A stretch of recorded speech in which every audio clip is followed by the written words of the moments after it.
13 orang termasuk Jenderal India, PM Modi berduka. Bersama saya TourismTi, inilah Warta Berita selengkapnya.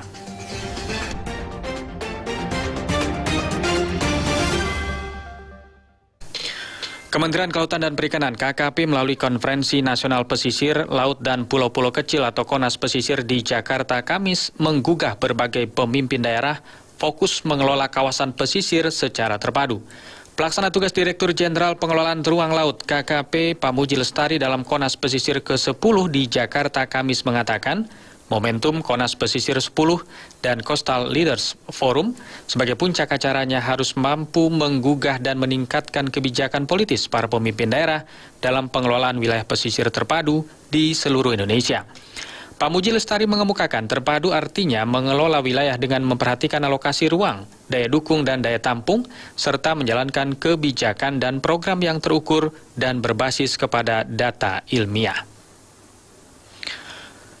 Menteri Pariwisata dan Ekonomi Kreatif, Menparekraf Sandiaga Salahuddin Uno mencanangkan tahun 2023 sebagai tahun kunjungan wisata Sumatera Barat atau Sumbar dengan tema Visit Beautiful West Sumatra 2023. Usai pandemi terjadi pergeseran tren berwisata masyarakat dan Sumatera Barat kaya akan potensi wisata alam, budaya, dan UMKM.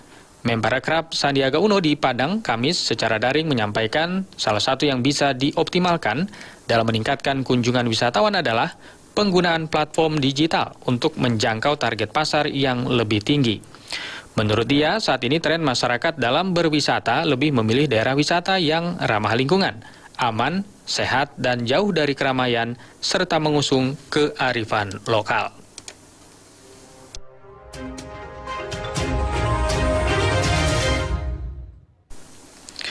Beralih ke berita luar negeri. Kepala Staf Pertahanan India, Jenderal Bipin Rawat bersama 12 orang lainnya dikonfirmasi tewas dalam kecelakaan helikopter di Tamil Nadu. Perdana Menteri Narendra Modi memuji Jenderal Rawat sebagai prajurit sejati. Dilansir AFP Kamis 9 Desember, Jenderal Rawat merupakan Kepala Staf Pertahanan pertama di India. Jabatan itu dibentuk pemerintah tahun 2019 dan sosoknya dipandang dekat dengan Perdana Menteri Modi. Jenderal berusia 63 tahun ini tengah bepergian bersama istrinya dan 12 orang lainnya dengan menggunakan helikopter Mi-17 buatan Rusia saat kecelakaan terjadi di dekat Konur, Tamil Nadu pada Rabu 8 Desember waktu setempat. Sekian warta berita produksi Voice of Indonesia dari Indonesia untuk dunia.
Voice of Indonesia, siaran luar negeri Radio Republik Indonesia, layanan 9 bahasa dari Indonesia untuk dunia. Dapat Anda akses melalui www.VOINEWS.ID.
Voice of Indonesia dari Indonesia untuk dunia. Terima kasih mendengar masih bersama di Indonesia hari ini yang disiarkan melalui shortwave 3325 kHz dan 4750 kHz ya. Dan juga yang Anda ikuti melalui online streaming di VOINEWS.ID dan aplikasi RRI Playgo di Android atau iOS Anda.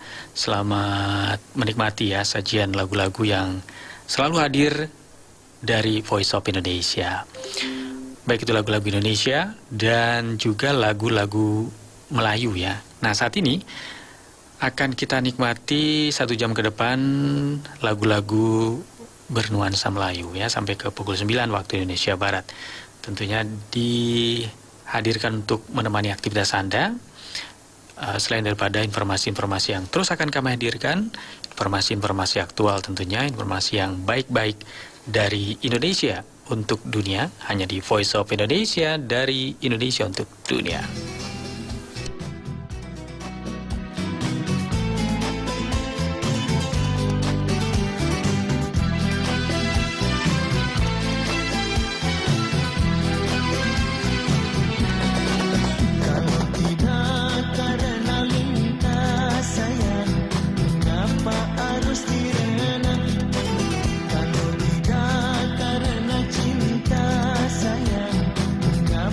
Harus dikenang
Good morning, ladies and gentlemen. First, we would like to welcome our distinguished guests, the tourism marketing head of the Bali Tourism Agency, Dayu Indah.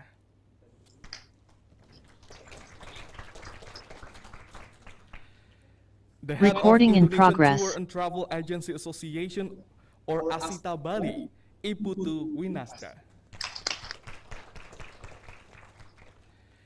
Deputy Head of Indonesian Hotel and Restaurant Association, or PHRI Badung, Arya Wibawaraka. Voice of Indonesia Director, Eddie Ivan.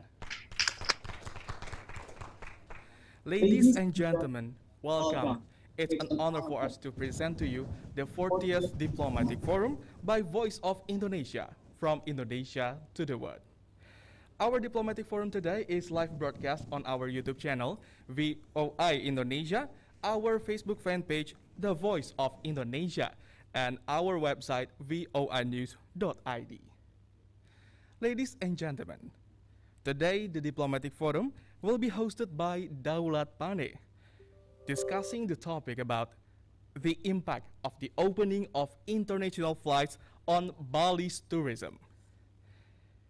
In this Diplomatic Forum talk show, please feel free to participate in our dialogue by presenting your questions directly to our speakers.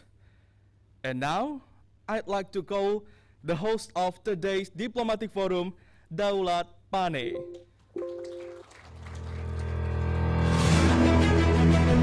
From Nusa Dua, Bali, Voice of Indonesia. The head section of program and production for American and European services at Voice of Indonesia. He has been assigned at Korea Broadcasting Service, or ABS, for 2 times in 2006 and 2015, covering various national and international events.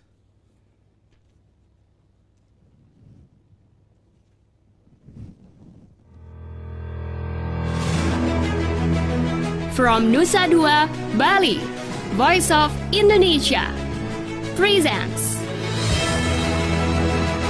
Diplomatic Forum, a talk show analyzing strategic issues and global perspective. This edition carries the theme, the impact of the opening of international flights on Bali's tourism.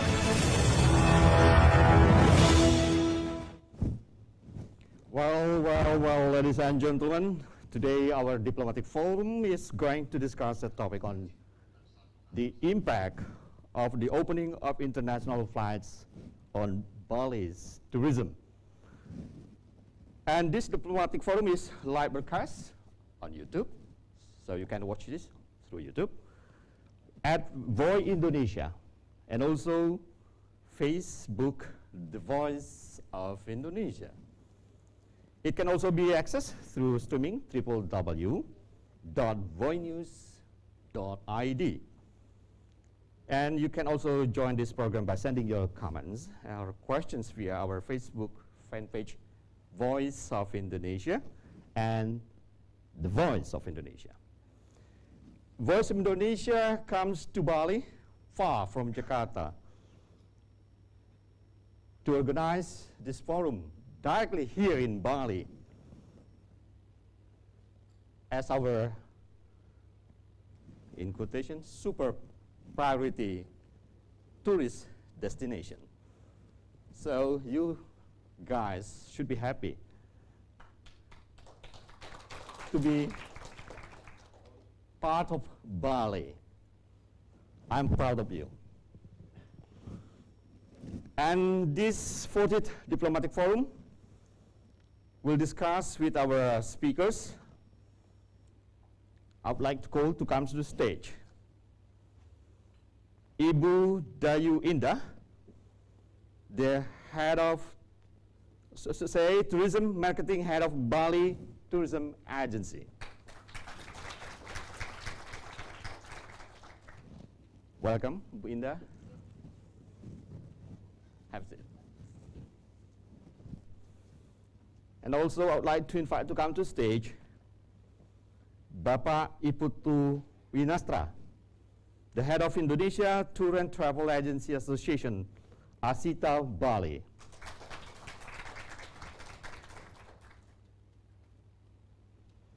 Welcome, Pak Putu. I think it's better if you sit beside me. And also, it seems that it's better to call him Mas, or I don't dare to call him Bapak. Okay, Arya Wibawa Raka, Deputy Head of Indonesia Hotel and Restaurant Association, Badung. Welcome, Mas Arya.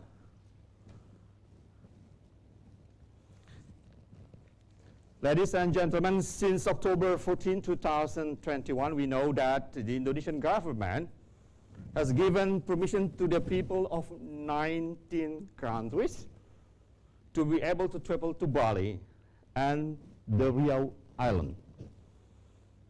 The 19 countries that have been allowed to travel to Bali, among others, Saudi Arabia, New Zealand, Kuwait, India, Japan, South Korea, and also France, Spain, Poland, Hungary, and Norway. So when Ngurah Rai Airport is opened, Bali is targeting foreign tourist visits of 1,000 to 1,500 people per day. Thus, what is the impact of the opening of international flights since October 14th as the theme of our discussion for today?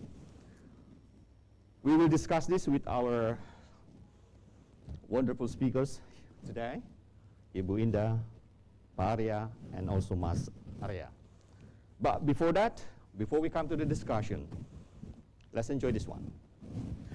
For the first questions I would like to answer, there will be like a two-sided of coins. The first one is positive.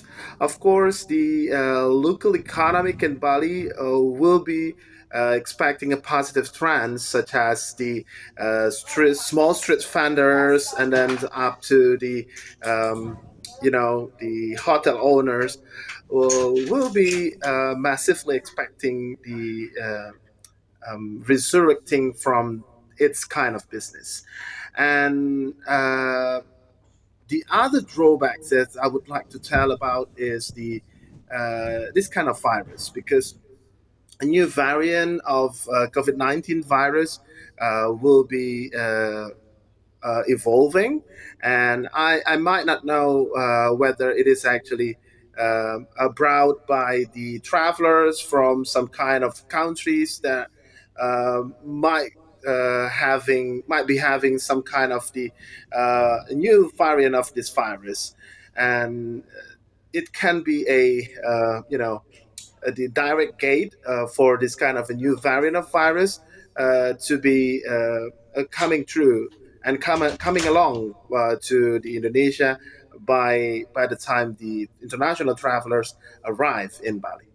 I think that is for the first question. I do believe that COVID-19 pandemics made huge impact all over the world on so many sectors. Tourism was one of the sectors that heavily affected, especially in Bali, since Bali relies its economic on the tourism sector. The lockdown regulation made the tourist number in Bali decrease drastically. It resulted on closure of tourism business due to the decline. Beaches, temples, and other tourism destinations that once packed was empty. Hotels and restaurants went for sale, some lay abandoned, festooned with wild plants and weeds. The tiny street side businesses either disappeared or moved into survival mode by selling cheap food for locals.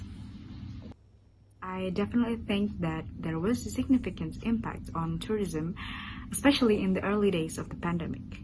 I saw the impact myself because I stayed there for a few months due to the lockdown policy. Once when I visited the Tanaholo temple, the chief told me that he was glad to have me there because I was the very first visitor that they had there all day. We all know that that temple was a very popular destination and it is very clogged with people in pre-pandemic days. People that relies on the tourism as their main source of livelihood were very strained, And I think even with businesses and tourism attractions reopening for local tourists, the impact is still there, and it is severe for some people. Okay, that was the voices of the people about Bali. So from what they said, we can hear, we can see, and we can realize about the importance of Bali as a tourist destination and the impact of this pandemic, COVID-19, and now we have a new variant, what is called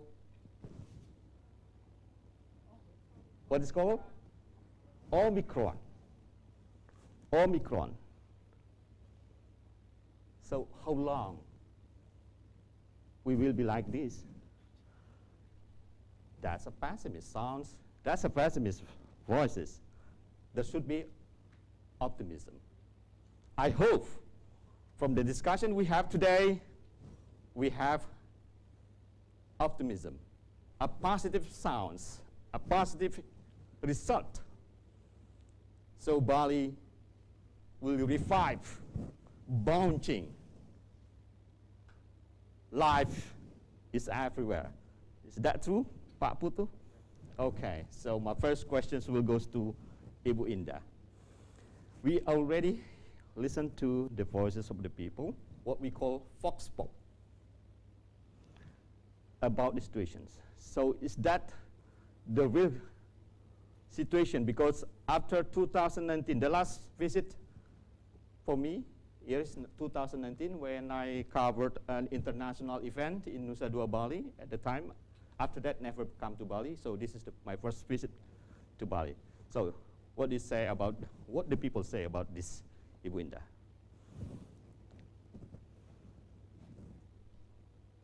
Microphone.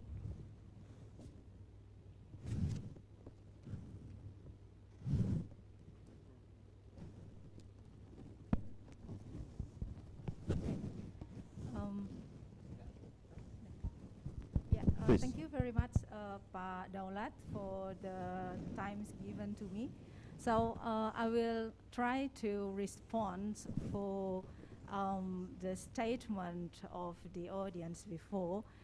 For us in Bali, the impact of the opening Bali for the international flights that has been started since the last 14th October 2021. Now, for the foreign tourists, well, I can say still zero. But from the data we have got from the Bank of Indonesia, we still have got foreigners come to Bali, probably as the businessmen, for those who are holding the business essentials visa. We have got 431 people. But frankly speaking, for the foreign tourists, is still zero. So me as the Bali people as well as the Bali government side, we cannot say much about the impact of the opening of the international flights. Okay, so Ibu Indah, as if I'm not mistaken, Pak Luhut, yes, announced this opening for October 14, right? And you said that the tourism, especially foreign tourists, comes to Bali still zero. That's right, Pak Daulat, that is true. Okay, that's true. But just say that if we try to say avoid the terminology for tourism, but just say for foreign people, so do you have data for this? Yes, I've told you before. 400? Yeah, 431. 431. Is that People. Are they a direct? In a They direct come flights from Jakarta, because the regulation we have now, there is not yet direct flights come to Bali. they have to transit first in Jakarta, and then the foreigners from Jakarta can come to Bali. Okay. So they have to do their quarantine in Jakarta first. Then after they did their quarantine in Jakarta, then they can come to Bali. So this is all about policy. Yes, Bu Indah. this is all about policy and then regulations. Probably we, Bali, I said we, not just as the government side, but as well as we are the representative of our friends here, Pak Putu and Pak Arya. We need a more workable and adaptable policy or regulations to try to bounce back the Bali economy and tourism. Okay. Yes.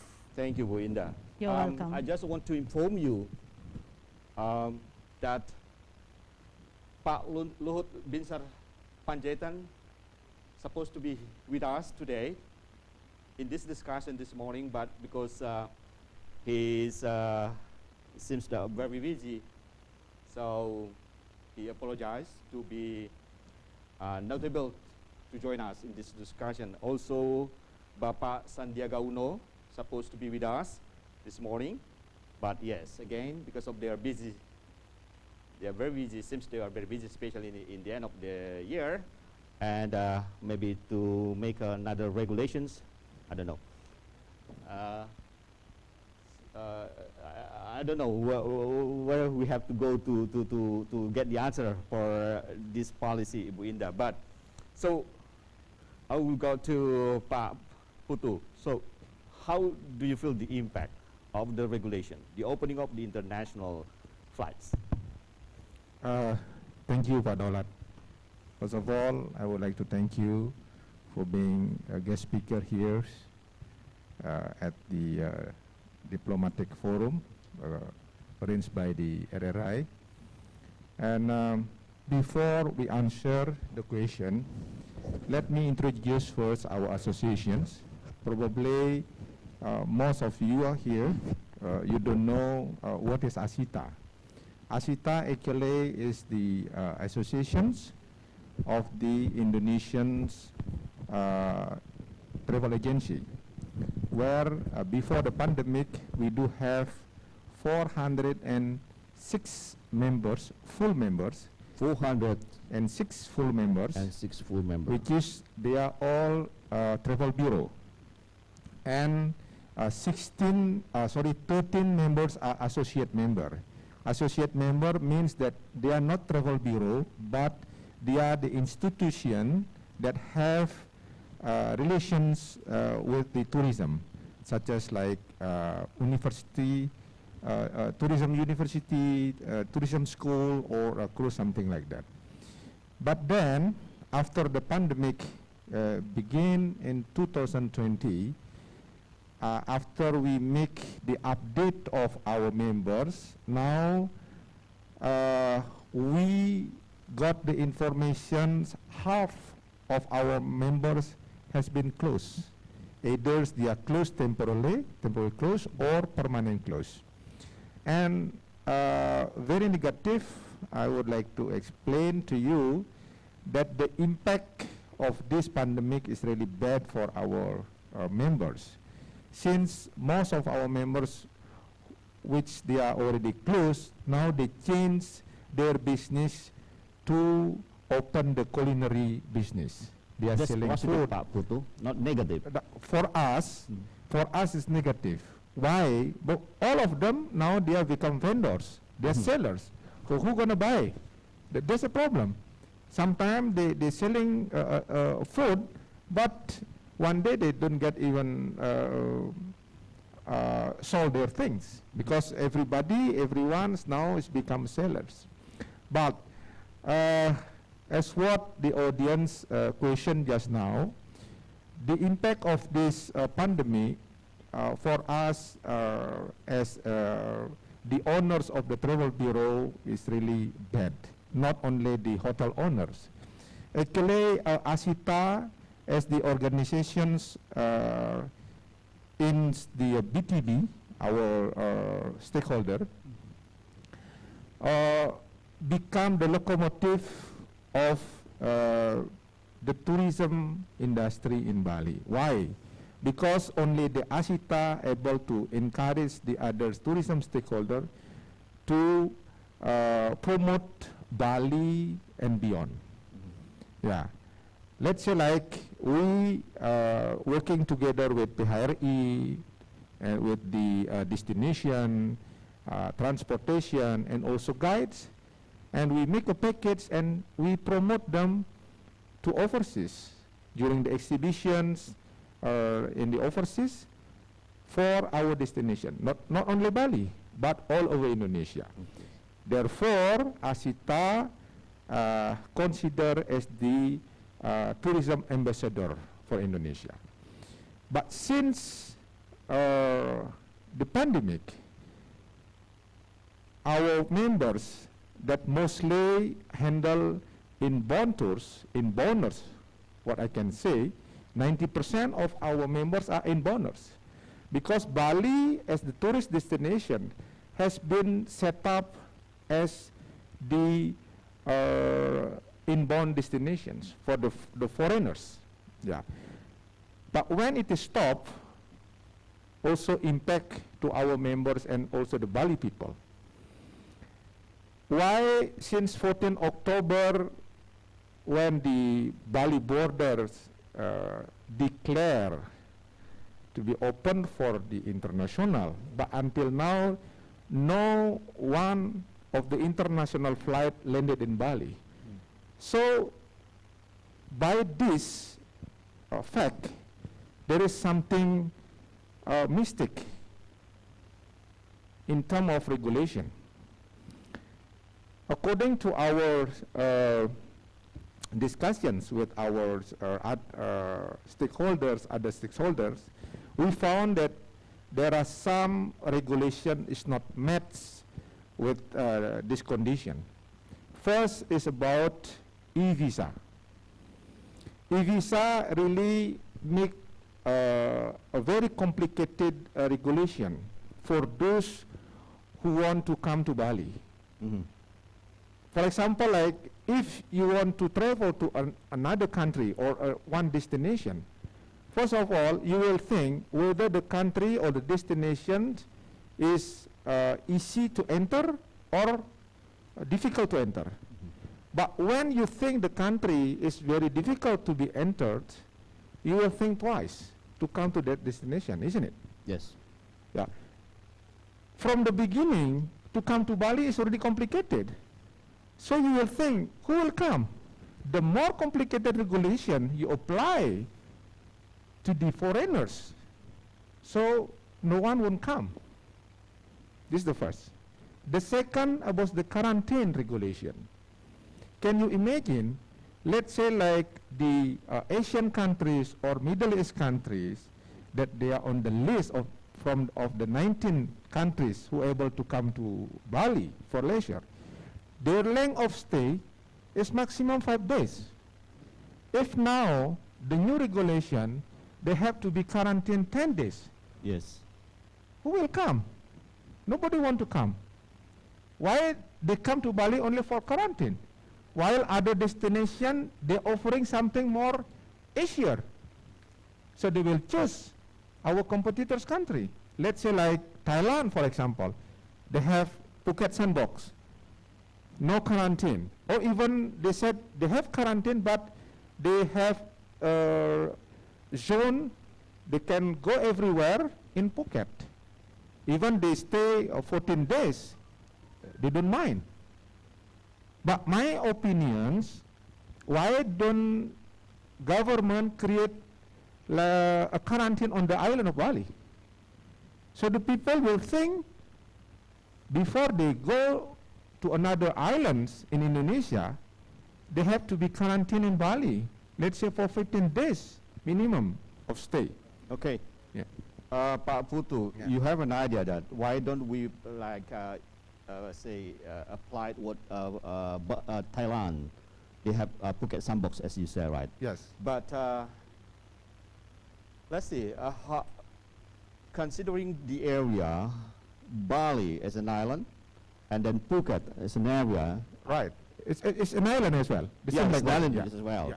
But the size and the number of the people, the population. So how will, say, the stakeholder, I don't want to mention the government, will control what we call health protocols? Okay, it's a very good question actually. Well, Thailand, before they decided to create a Phuket sandbox, of course, they will create first the regulation, the parameters of the sandbox itself. I joined the FGD recently with the Ministry of the Foreign Affairs and also the Indonesian embassy in Bangkok. The ambassador explained all the parameters that they are using for the Phuket sandbox. Let's say like the percentage of the vaccination. When they open the sandbox, the percentage of the vaccination in Phuket is only 65%. But that time, Bali is already over than 80%. This is already above. And the second, about the certification. Do you know in Bali, the tourism industry already got the certification of the health protocol over than 2,000 industry. And then participations of the Bali people for implementing the health protocol over than 90%. And the percentage of the vaccination in Bali, the first doses over than 100%, yes. and the second doses over than 90%. So all these parameters already above than Thailand. So now the questions, how brave the local government and the central government going to open Bali and the realizations of the opening international. Okay, thank Yeah. you, Pak Putu. Yeah. Give it a applause. Okay, Pak Arya. Should be one part of this Bali Island who really feel the impact of this. Can you tell us? Is it okay if I open this? Oh, okay, I'm not from Bali, so is it okay? Is it okay? Okay. Sort of government difficult to, representation is here. Ibu Indah is here, right? No, it's okay. Okay, thank you for the question, and of course, thank you for having me here. I'm attending on behalf of the Hotel Association, and to answer your question, actually, the Hotel Association is terribly impacted by what happened with this, even before the opening of the international border. I mean, I'm just going to explain a little bit of the impact that experienced, not only from the level of the ownership, but also from the very bottom. What the hotel has experienced is we have to reduce the number of staff, just try to survive. And the number of staff that been reduced is more than 50%. Sorry, 50? More than 50%. What happened is impacted the economy much more than we ever thought, because these people are used to have a regular salary. I mean, you have to understand the salary structure in Bali. If you work in a hotel, you have a UMR, which is roughly around 2.7 million. But 2.7 million. the most income they get is actually from the service charge. This can double the UMR. Once this disappears, suddenly there's no income. Even the owner cannot pay the regular UMR. We have to talk to the government. We say we cannot, otherwise we have to close. So this is the harsh reality from the ownership. But what my employee, I mean most of the employee of the hotel experience, suddenly they have credit for motorbike, they have credit for housing, they cannot pay. So we have to talk to the bank as well. Look, my employee cannot pay your KPR. You cannot pay for the motorbike. This is what's not being exposed a lot in the media, what the Balinese people experience. We have seen a lot of the cars, the bike being repossessed by the credit company because people in Bali cannot pay anymore. So this is, and also that's from the employee point of view. From the ownership point of view, suddenly your hotel has zero occupancy. We never experienced this. Not even after Bali bombing on 2002, not even after 2005. With all the crisis with Mount Agung eruption, we never experienced this. But this is the first time in the tourism history of Bali that hotel in Bali experienced 0% occupancy. And suddenly all the costs like electricity, equipment must be covered. So that's why we need to talk also with the PLN as the supplier of energy. Can you give us something as a relief? So this is creating a lot of economic impact that we have to experience. And this has been happening for 2 years. Okay. So when the government said that, okay, we're going to open international border on 14th of October, I mean, the hotel association was feeling relief. So finally, we're going to have what Thailand having. And then we realized when we read briefly of the regulation, out of the 19 countries that are allowed to travel to Bali, they have to have direct flight. If they don't have a direct flight, they have to go to Jakarta. I mean, how do you expect somebody from Germany or French to fly directly to Bali? Even Garuda doesn't fly directly there anymore. So those are what Pak Putu been mentioned is, this is the regulation, but this is the actual situation in the field. You have to collaborate of what the regulation can impact directly. If you make the regulation like that, but there is no direct flight, it means nothing. That's why up until now, we have 0 international arrival if we calculate only on the tourists. Okay. Yeah, Ibu Dayu already mentioned, if we calculate based on foreigner arrival, we have 430 something, ya Ibu ya. So this is the one thing that from the Hotel Association we requested the government to involve us more directly, from ASITA, from the Bali Tourism Board, from the Hotel Association, how the regulation can actually really boost Bali arrival as soon as possible. Because this, we are really experiencing, I don't think we can last more than another 2 years if the situation like something like this keep continuing.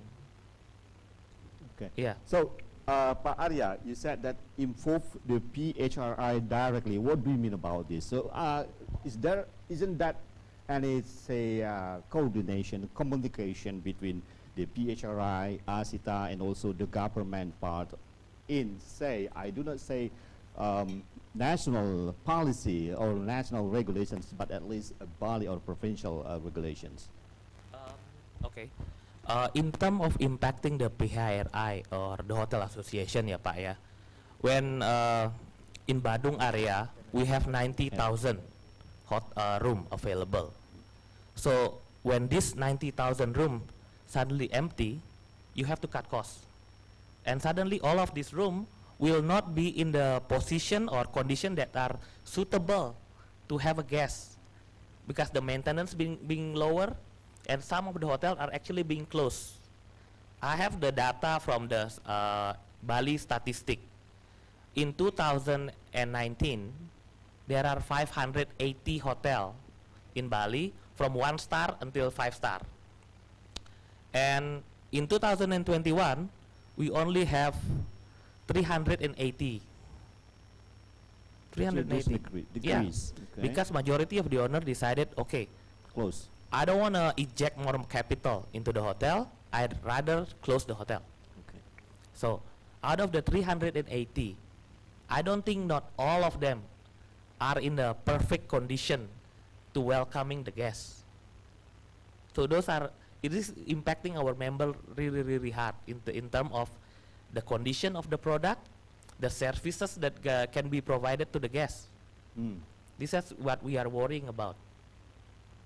Okay. Yeah. Give an applause to Pak Arya Wibawa. Pak Daulat, can I add a little bit what Pak Arya mentioned? This is very important. But before that, Pak Putu, I would like to let you know that our listeners, okay, so since we are international broadcast, I would like to inform you, ladies and gentlemen in this room, that Voice of Indonesia broadcasts in 9 different languages. So we are be able to be listened around the world.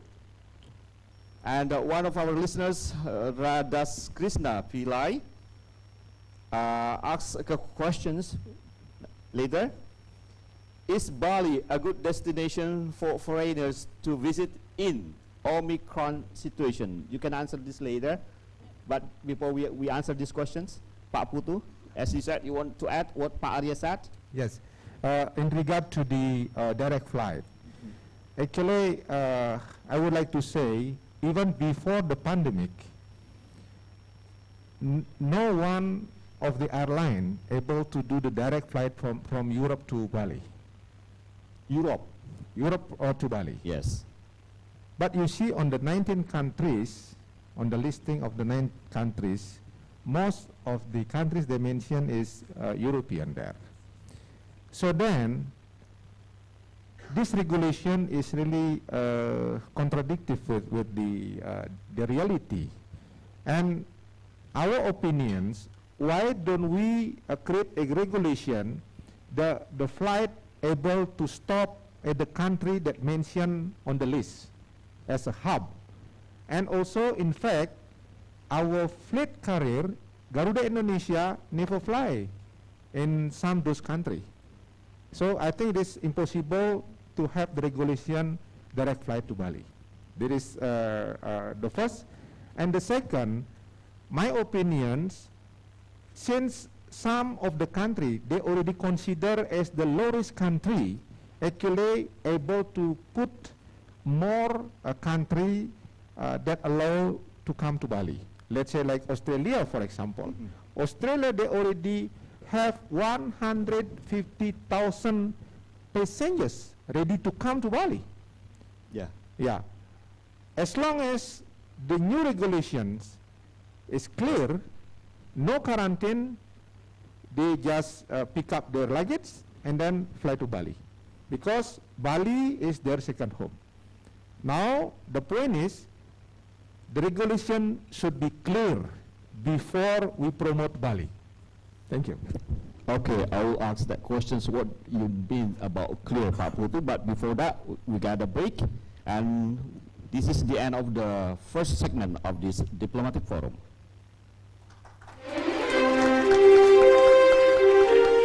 This diplomatic forum is brought to you by Voice of Indonesia.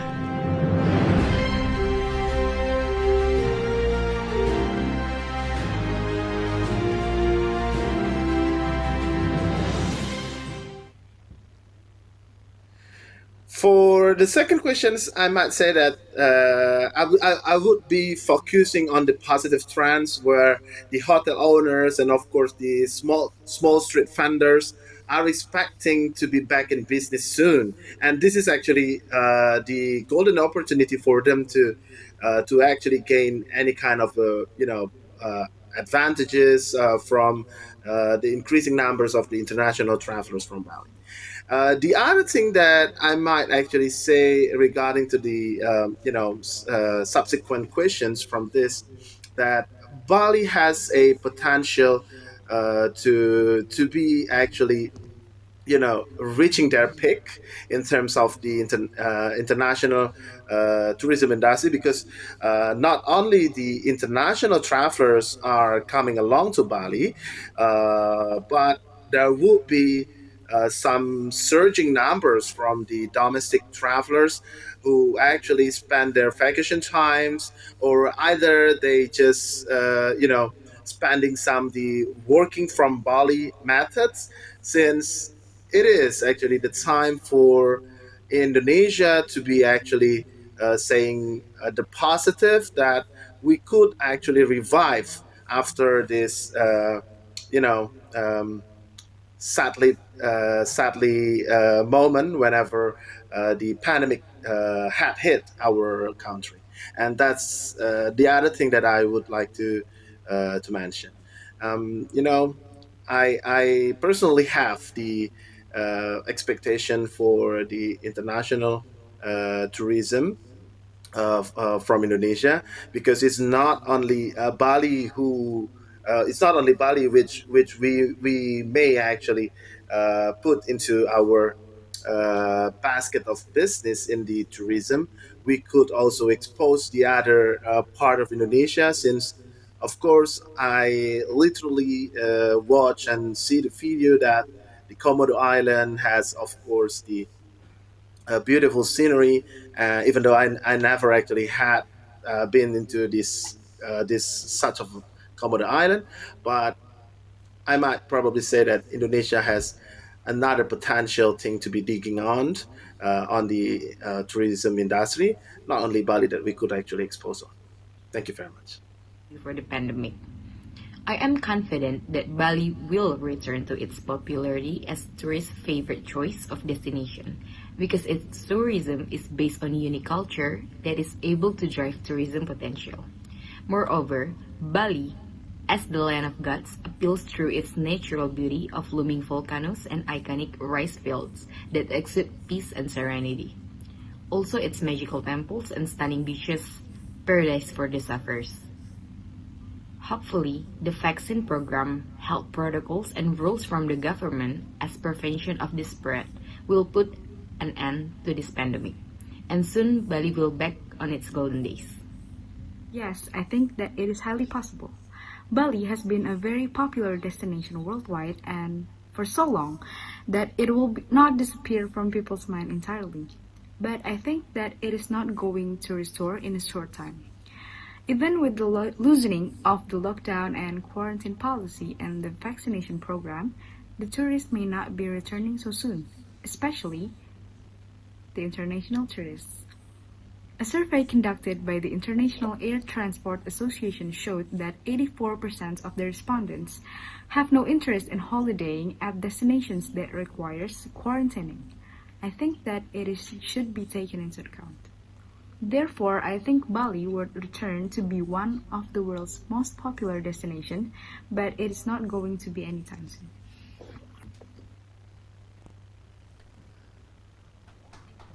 Welcome back to our diplomatic forum for today, and we are still discussing a topic on the impact of the opening of international flights on Bali tourism. If in the first section or the first segment, we already voices all the problems we are facing because of this pandemic, but there are still optimism as our listeners' voices about the revival, the bouncing of Bali tourism. I hope Pak Putu, Pak Arya, Ibu Indah, and all the people of Bali are in the optimism mood that Bali soon will get its peak, is popular. So people will come back to Bali. Give an applause for Bali.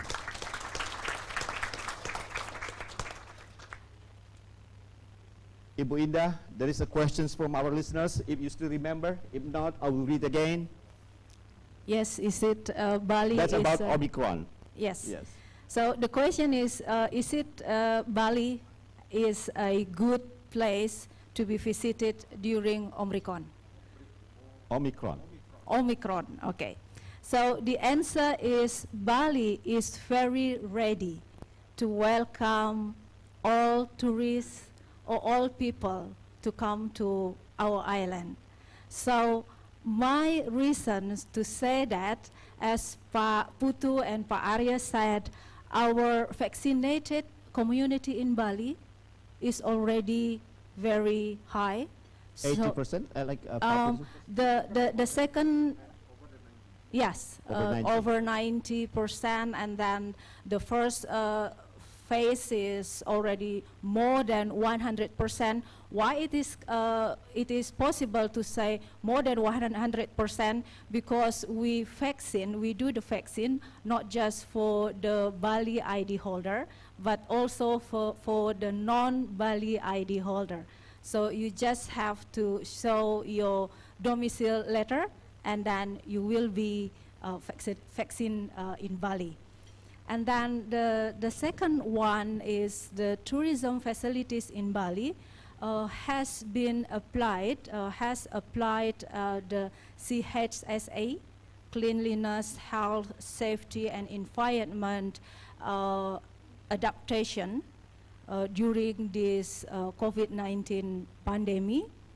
And then also the implementation of digital tracing and tracking of Peduli Lindungi. In Bali, it is already 10,000 public facilities who use the Peduli Lindungi. Okay. And we also have a task force or Satuan Satgas, yeah, the task force from the provincial level, and then supported by the regencies and city level, and then supported again by the village level. So if we try to describe or to imagine, it is like a triangle. The provincial level, that is governor, and then the bottom level is the village level. And the village level, I can say, is the toughest and the most solid level to protect and care Bali from COVID-19 spread further. And as well, correct me if I'm wrong, Pak Putu and Pak Aryo, in each of the tourism companies, they have also that task force to anticipate the spread of COVID-19. They know what will happen if their clients or customers have been infected by the COVID-19. So for an example, they have already cooperation with the recommended hospitals. We have 62 recommended hospitals that can care and understand what to do when someone, so they have patients who have been infected by the COVID-19. So I can say that Bali is very ready to welcome back the foreigners to our island. So I will add, Pak Daulat, before Bali has the three potentials for tourism. The first one, rich culture, and then beautiful nature. We have seas, we have mountains, we have rivers, we have lakes, that all are wonderful landscape. And we have friendly people, very easy to smile with wonderful hospitality. And now, because we are still having this COVID-19 pandemic, of course, those three potentials is not enough again. We have to complete it with health protocols that is implemented very disciplined. So 4 potentials now. Okay. Rich culture, beautiful landscape, friendly hospitality, and then excellent health protocols implementation. Oh, very nice. So, Mr. Let me see again. Radha Krishna Pillai, and our listeners, wherever you are welcome to come to Bali. Ibu Indah guaranteed that you are safe here. Give me a big applause. Oh. Yes, and can I add more? And the cases of COVID-19 in Bali is not more than 2 digits. So, yeah, not more than 2 digits. So, it is a proof that we have our herd immunity already created in Bali. Of course, we are inviting foreigners or other people to come to Bali, not to harm our own people. Yes. So our people is, of course, health, and the people come to Bali, of course, have to be healthy too. Yeah, because we do realize that to recover Bali economy and tourism sector, we have to recover the health sector first. Thank you, Ibu Indah. Yes, ladies and gentlemen, also listeners out there, for the people especially here in this room, I will give you time later for the floor to raise your questions to our very wonderful speaker for today, yeah, to Ibu Indah, to Pak Putu, to Mas Arya. Is it correct? Arya or Arya? Arya, okay. Sorry, I'm from North Sumatra. You know people from North Sumatra, right? Yes. Okay, as I mentioned before that, that Pak Sandiaga Uno is supposed to be with us here this morning, but because he is busy, so he cannot come, but he sends us a video, and here is the video. Bismillahirrahmanirrahim. Assalamualaikum warahmatullahi wabarakatuh. Warm greeting to all of you, distinguished guests, colleagues, ladies and gentlemen. It has been almost 2 years since the COVID-19 outbreak in Indonesia. We experienced ups and downs. The global tourism landscape has changed and will never be the same anymore. In 2020, foreign tourist arrivals to Indonesia dropped 75% compared to year 2019. In 2021, foreign tourist arrivals dropped even further and show no signs of recovery yet. The Star Hotel room occupancy rate in Bali only reached 17.7% in October 2021. However, we should be grateful that the pandemic was under control the last 2 months. The government has successfully implemented various policies, including social interactions limitations, that has resulted in the current situations, in which transmission rates continue to flatten dramatically. The daily positivity rate in Indonesia has decreased, and the vaccinations rollout is progressing as planned. Over 143.4 million people have received their first vaccination dose, while over 100 million have received their second doses. Also, I'm proud of Kemenparekraf's collaborations with related partners to accelerate vaccinations in Indonesia. This recovery pace should be maintained and extended to trigger the tourism and creative economic recovery. Although international travel will not likely return to pre-COVID levels anytime soon, Indonesia has officially taken the initial step to reopen the border for international tourists from 19 countries. We all hope that tourism Bali will revive as quickly as possible. One of the near-term goals is to change the restrictions for international tourists who take direct flights. Although Kemenparekraf does not have authority over aviation laws and regulations, we will continue to work with related ministries and agencies. We hope that with more flexible travel rules and a focus on the precautionary principle, Bali may once again welcome international tourists from potential markets such as Australia, India, South Korea, and Malaysia. Ladies and gentlemen, as a platform for successful revitalizations of the tourism sectors, I continuously encourage the 3G strategy. Gercep, move fast, geber, move together, gaspol. Basically, explore all the online opportunities. Although there are challenges and obstacles, there are also many opportunities that we can seize. We need to be optimistic, courageous in our thoughts and actions. Tourism was essential in resolving the financial crisis by producing jobs and, more significantly, keeping the lights on, allowing tourism workers and local communities to resume normal business.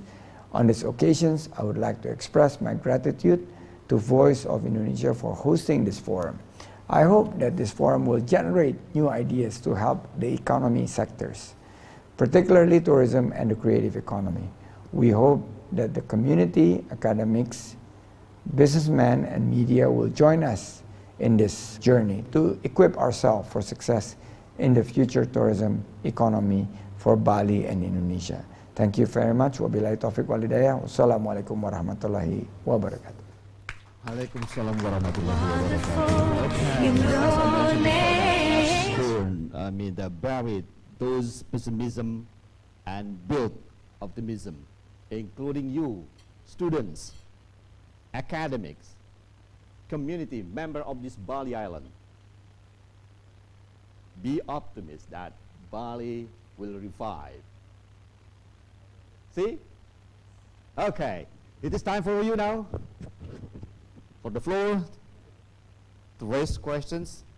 You can ask directly Ibu Indah, Pak Putu, or Mas Aryo. Raise your hand and mention your name from now. Microphone. Okay, on the table.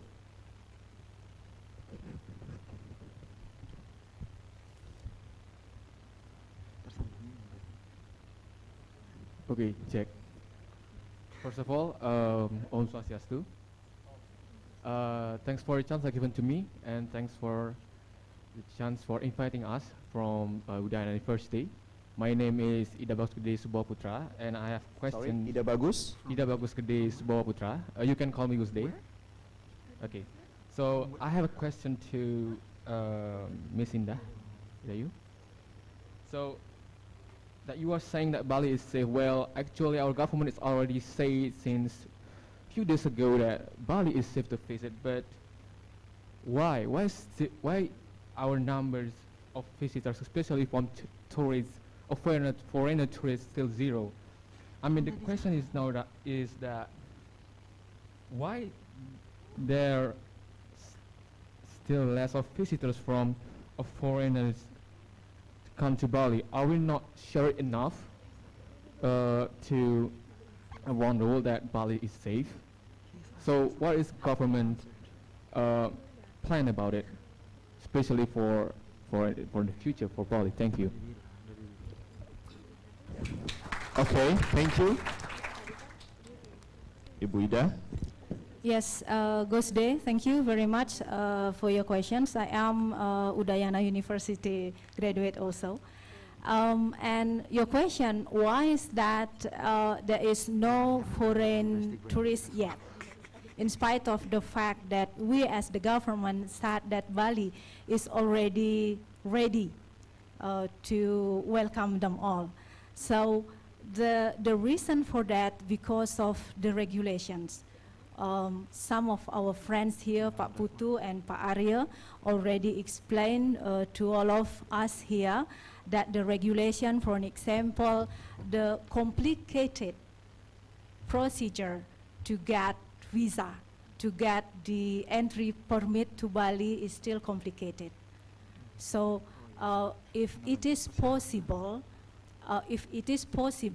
we can ask the central government to revise or to make the entry permit proposal more simple and easier. If it is possible, probably a visa on arrival for those countries with low risk. That's the first reason. And the second one, because of there is a regulation on direct flight. Pak Putu already said that from the 19 countries, there is no direct flights yet. So it is still impossible, right? The regulations with the fact it is not suitable. And then the last one is the quarantine days. Probably if it is not so long for quarantine, people will consider Bali to be visited. Even now it is 10 days. As Pak Putu said, people will think again to visit Bali and then just spend their time here for quarantine only. That is why, Gus Day, we still have no tourists, foreign tourists yet to come to Bali. Okay. Thank you, Bunda. I think your questions are already answered, right? Okay, so is that about the policy? Yes. We hope that there will be a coordination, a communication between the provincial government with the central government about the policy we have on the opening of direct flight, especially to Bali. And I have a question, Ibu, in the 10 days, I think, yes, it is really a long time for 10 days. You stay in the hotel and do just say, in the room, yes, in the room, not in the hotel, right? But in the room. You cannot swim, you cannot see the sea, right? You cannot take the spa. You just see TV and your handphone. But the question is, who can guarantee if we shorten the guarantee days, just say from 10 days to 3 days, for example. So who will guarantee that the foreigners who come here will be safe? Well, they are go out there. Oh, it seems that Pak Putu is ready to answer this. Please, Pak Putu first. Okay, sorry, Bu Indah. Since everyone is already take off their mask, so I have to do it also the same thing. Well, it's a very good question actually. Who can guarantee if the quarantines become shorter and the people healthy? Isn't it the question? Yes. The term and condition, the regulation for those who come to Bali, to Indonesia, before they come, they already get their fully vaccination. Okay. It means either they got 1 or 2, as long as they fully vaccination. And the second, 3 times 24 hours, they should have negative PCR. And then non-COVID certification before the flight. Okay. And then when they arrival in Bali, they still have to be swab, PCR, and negative. Those parameters, I think, in line with the WHO regulation. And this regulation has been complied by the passengers who come to Bali. If these regulations now cannot be accepted by the government or the official, so what will be our parameter? So everything is wrong. So means the regulation is wrong. Let's see now Phuket Sandbox. With this new system that they have in Phuket, how much devisa they earn until November? They got 91.3 billion US dollars. With the positivity rate only 0.12%. It's a very small percentage. Yes. And while in Bali, the participations of the Bali community in implementing the health protocol is a very high. But so the positivity rate at the time, at the same time, is I think it's still up of 2 points. Right? If I were not wrong, the embassy said in Phuket, every day there are about 900 new cases. 900 people new case. In Bali, it's only 2 digit. And weeks ago, it's only 1 digit. So what is it about? Now the point is about the Omicron. It's also very interesting to me. Now, why don't the epidemiologists or scientists explain and tell us what is the Omicron? There should be a correct people to explain to the people, to the community, rather than someone who don't know about the virus. Maybe the explanation will be wrong or it's not correct. So that's what we want to know. That is why, as I mentioned, everything should be clear. So if the regulation is not clear, then make a fail of understand in a lower level. Okay. Thank you. Yes, Pak Putu. What knowledge you have about Omicron, since you say that there should be a right person to explain what Omicron is? Exactly. So now everyone is worried about Omicron, but we don't know what is Omicron. There should be a correct persons, the right persons who knows about Omicron. As what I read on the online media, no one telling that how many people died because of Omicron. There's no one media telling this.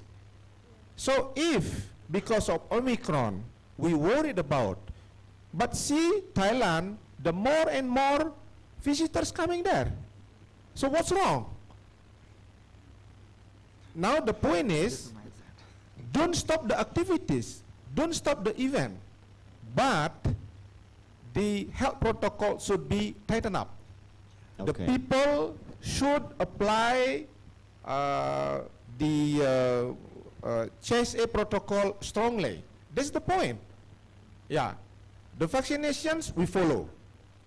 The certification we also follow by considering that the reactivity of tourism will be start very soon. You know, Bali, we have to accept that the backbone of the economical of Bali until now is from tourism.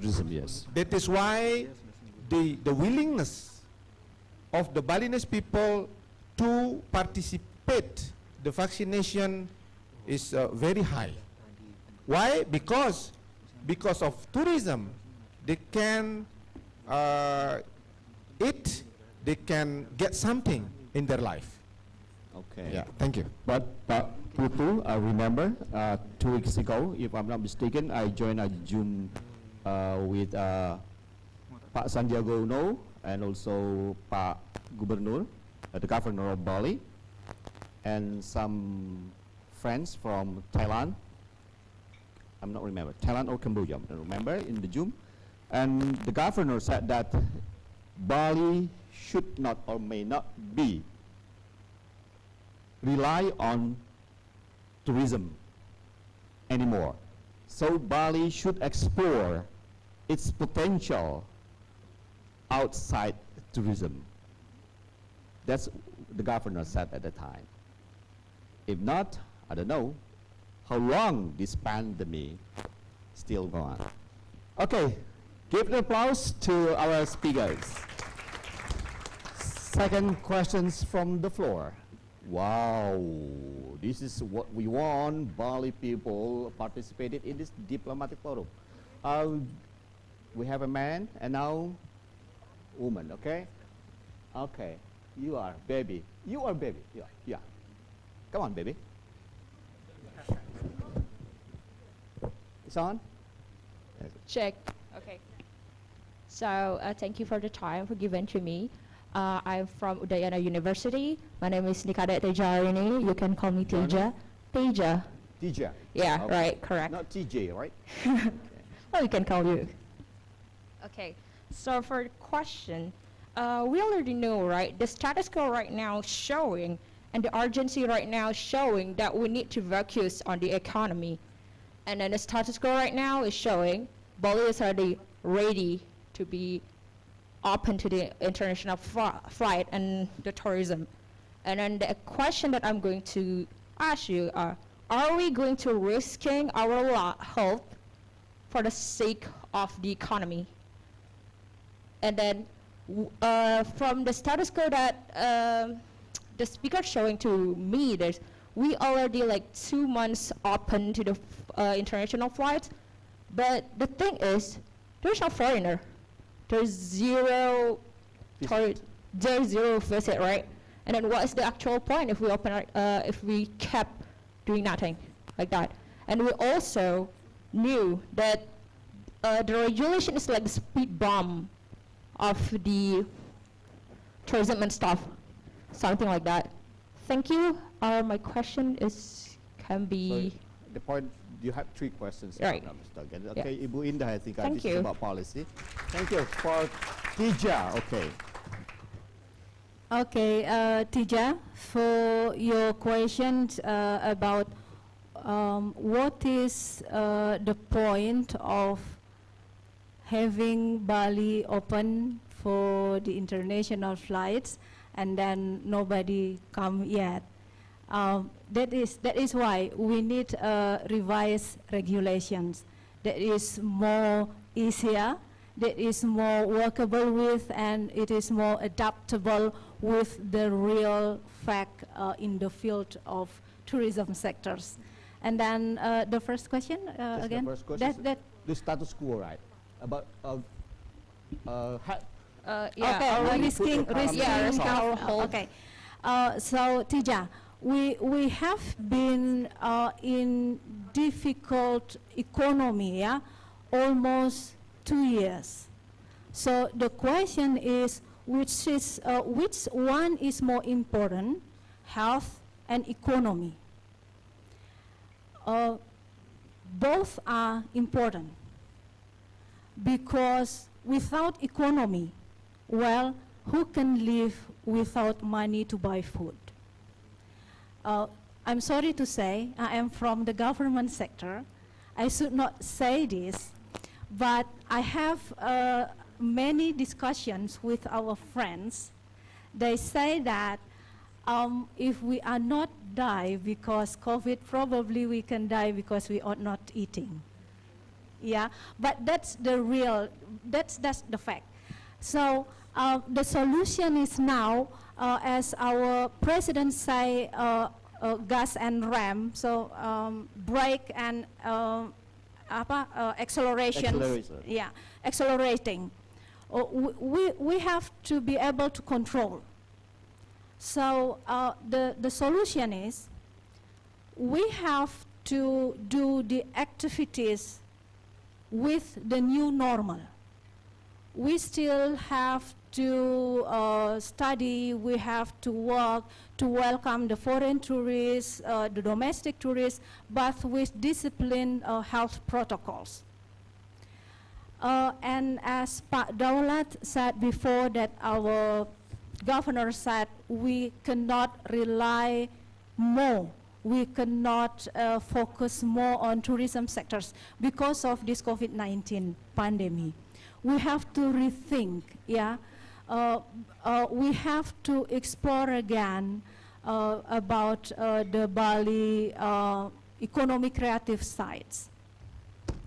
Because it is, of course, not an easy task to do, Pak Putu, because we have relied on tourism sectors since the 1930s, like million years already.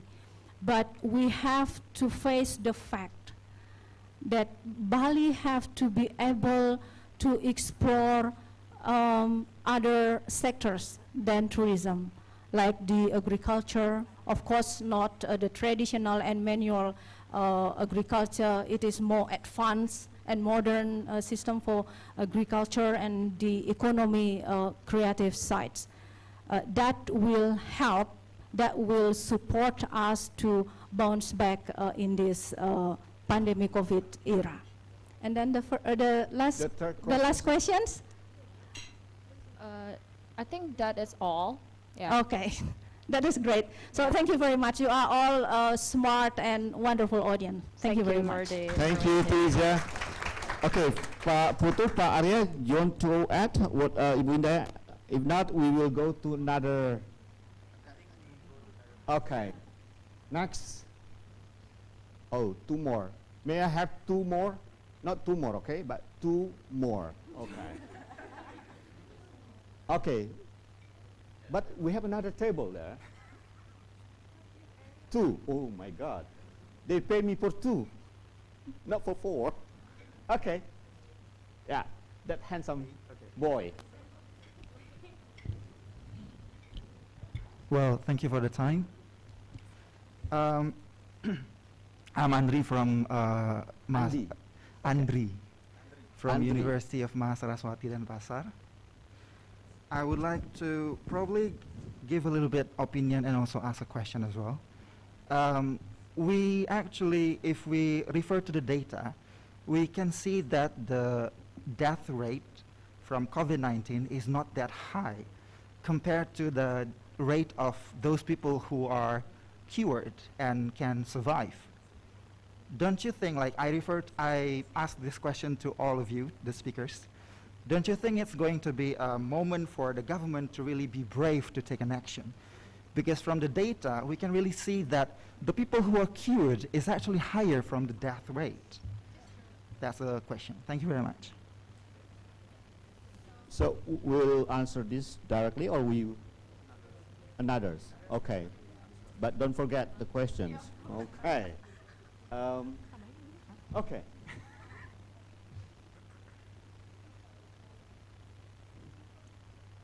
Is it on? Oh yeah, that's good evening. Good evening. Sorry. Good morning. Morning. And It's going to be evening later. Yeah, I'm so sorry. I'm like nervous. Okay. So I'm Belina from Makassar University. I am Belina. Yes, Belina with a B. And I want to add Mr. Andre's question.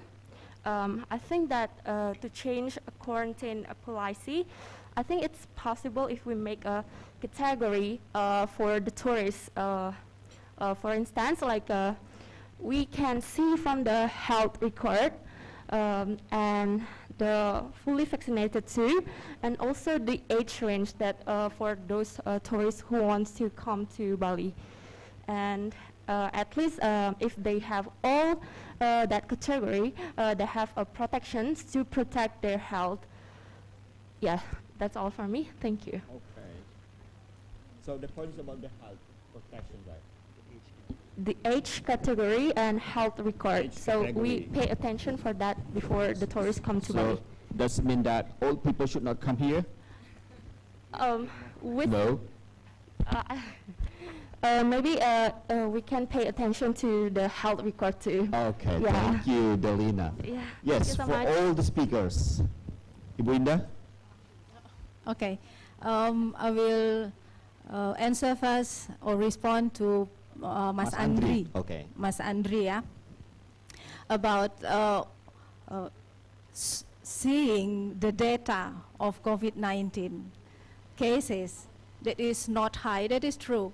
When we compare to the last July, it was 1,900 more of positive COVID-19 in Bali, and it is now not more than 2 digits. So actually, we brave enough to welcome the foreign tourists. Of course, those who are healthy can come to Bali, because I said again, we do not harm our Bali community here. So one of the regulation that they are able to come to Bali, they have to be able to show the negative result of PCR test before they their flight, and then after they arrive here, they are tested again. Okay, and then of course they are already fully vaccinated. But because Bali, I have to inform you, probably, of course you already know, is the venue for G20. We cannot deny, or we cannot forget that the world's eyes now is on Bali. Bali has to be able to show the world that it is still safe, health, and do your MICE, Meeting Incentive Convention and Exhibition venue in Bali during pandemic COVID-19. So we have to be careful, as I said, because the world eyes is on Bali. And Bali is a showcase to the world that Bali is a representation for Indonesia. So if something bad, of course we not want that happen. If something bad in Bali, so people trust to Bali as well to Indonesia will decrease, and we do not want that. So that is why we still have to remember to always apply the health protocols, yeah.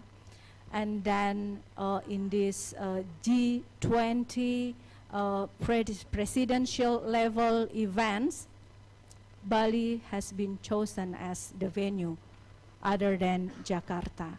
And in this December, the first KTT, the first G20 is held in Nusa Dua area. Okay. Yeah, so we have to realize that all eyes is in Bali, and we do not hope that there will be a decreasing COVID-19 case during that G20.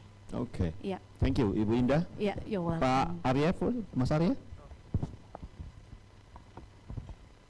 Okay, to address your question, actually about the government being brave enough, I think you have to understand that we decided to open our border, but that's from our side. How about the other side? What is our market? Is Australia, for example, that is one of our primary market. Has the government of Australia allowed their citizen to go traveling overseas? And what is the regulation also in Australia for their people who's coming back from holiday? This is the kind of thing that we have to understand. It's not just a matter of Bali is open, why there's no tourists? No, there's more complicated than that. The government has to hold a diplomatic talk with the other country government that, okay, if your people coming to Bali, this is what we have. Our people, our people in Bali has been more vaccinated than any other area in Indonesia. We have the highest level of vaccination in Indonesia. Okay, secondly, our hospital or our medical facility. We have one of the best medical facility in Indonesia.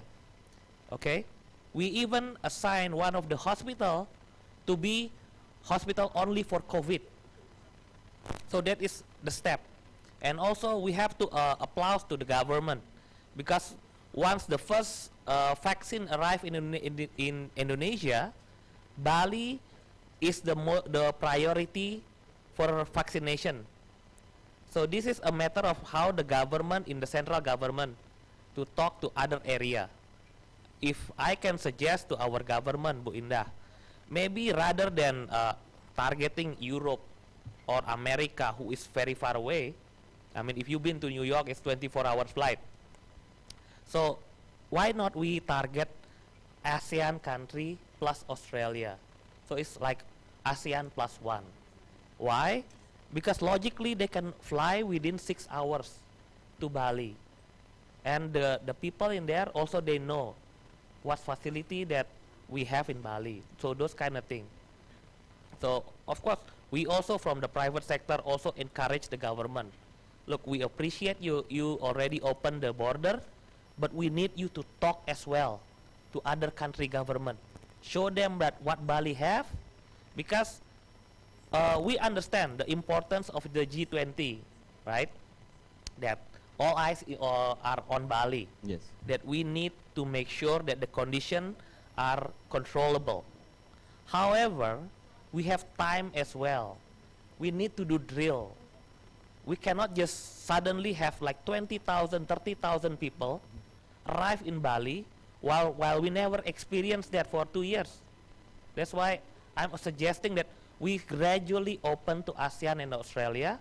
We experience how the tourism sector assign this, how we accommodate this if something happen. Because if something happen, and it will happen, that's normal in business. Yes.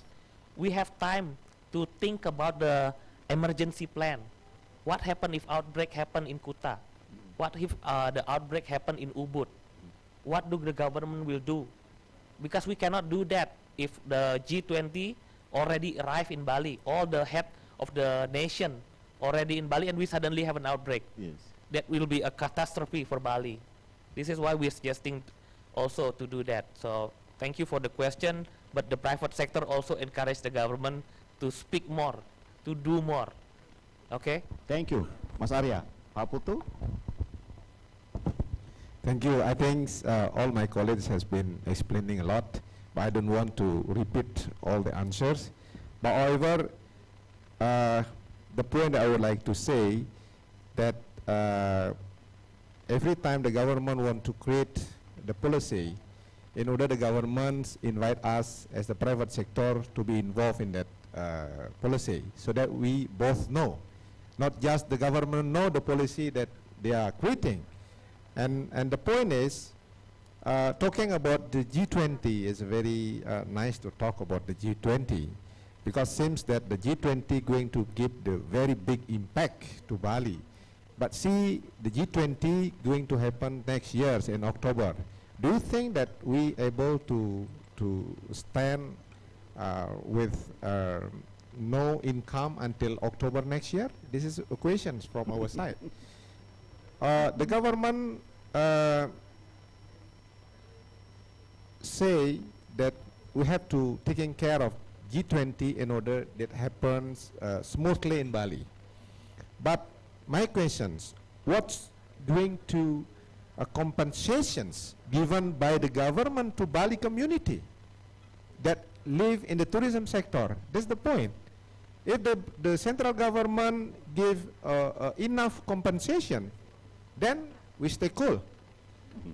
As what my colleague Pak Arya say, if we are not trying to accept or welcoming the foreign visitor to Bali gradually, so we don't know what is going to happen. Do you think this, everything will be going smoothly? We don't know. But we have to experience first. And we have to have a plan E, B, C, or whatever. So then the G20 able to run smoothly in Bali. So everyone also happy. Government happy, the Bali people also happy. So if only government happy and the Bali people not happy, don't forget, something's going to happen also. Yeah. So this should be, what do you call it, considered by the government as well. Okay, thank you, Pak Putu. Pak Putu, don't worry, be happy. Give an applause to our wonderful speakers for today. And let me take a conclusion of this discussion for today. Yes, G20 is soon to come in 2022. As the people of Bali, the government, RRI, ASITA, and you guys, the people of government, the Bali, the community, be prepared to welcome maybe hundreds or maybe thousands of people will come to Bali in the same day, in the same time. And as Pak Arya said that, before that, we need a drill. We need preparations. So when this G20 is taking place, we are ready. We already know what we have to do and what we have to take. Ladies and gentlemen, that's the end of the 40th Diplomatic Forum by Voice of Indonesia in Nusa Dua, Bali. I'm Daulat Pane. Thank you very much. You've just listened to Diplomatic Forum broadcast by Voice of Indonesia.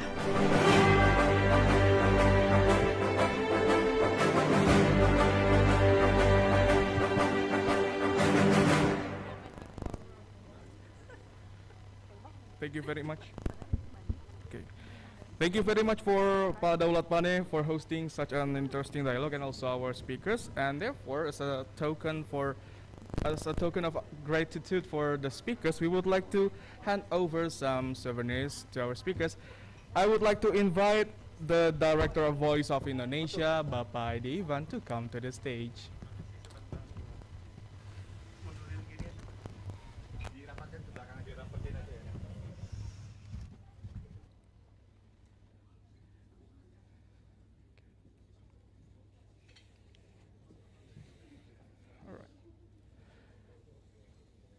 All right, the first souvenir will be handed over for the Tourism Marketing Head of Bali Tourism Agency, Ibu Dayu Indah.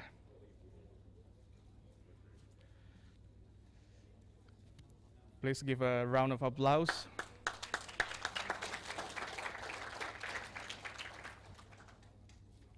The next one is for the head of Asita Bali, Ibu Tu Winastra.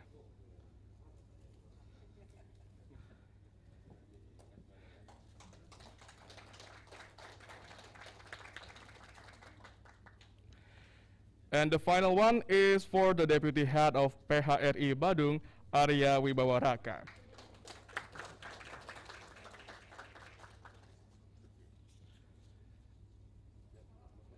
All right, now we'd like to have a photo session for everyone on the stage. Everybody with a phone who wants to take a picture, please come forward and take the picture.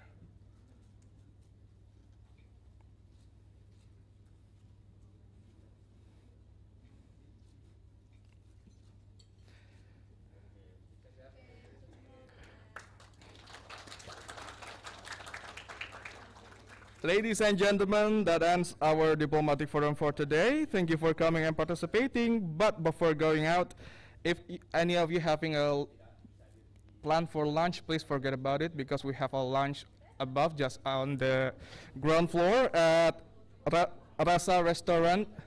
Just get out and then find the nearest staircase to the restaurant. And before that, do not forget also to meet somebody, our people, near to the door before you go to the restaurant. Thank you very much. And something we'll edit? All right, and it seems that our director, Bapak Ivan, want to have a photo session also with all the audiences in here and also the speakers near to the stage. Thank you very much, everyone. Ayo, everyone getting out. Thank you. Yeah. So all the students, all the speakers, and also from RRI Denpasar who attend this event, to please come out to the stage. Yay.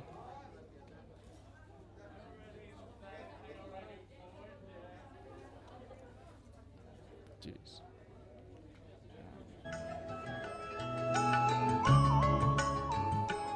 Muat nggak sih? Boleh, boleh. Naik ke panggung boleh, naik ke panggung boleh. Staying.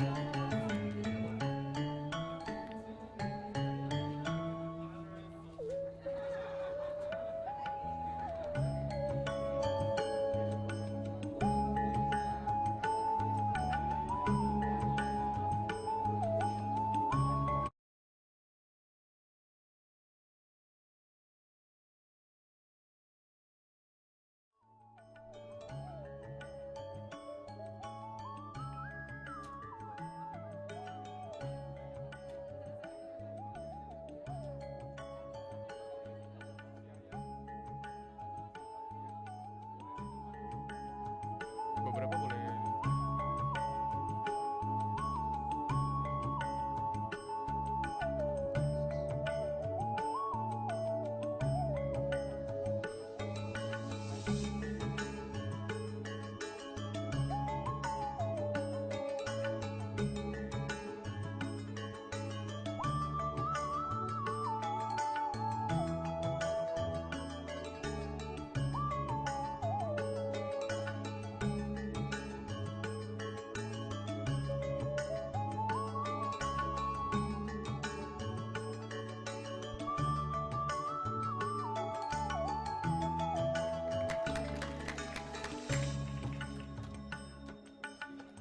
Well then, that ends our diplomatic forum for today. Thank you very much for coming, and see you